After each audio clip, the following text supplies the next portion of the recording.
Hello everyone, today I will tell you how to install the cheat on Genshin Impact. First, download the file from the link in the description. Open the archive, and run the program.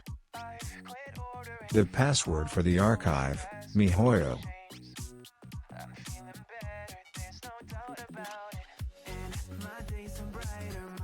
Opens the window to run the cheat. Wait for the end of the installation and enjoy.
All the lights, spent an hour with my memories, and then I realized it's not all black and white.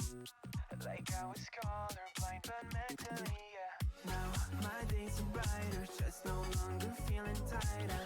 Don't wear my PJs every day, 'cause I would rather be on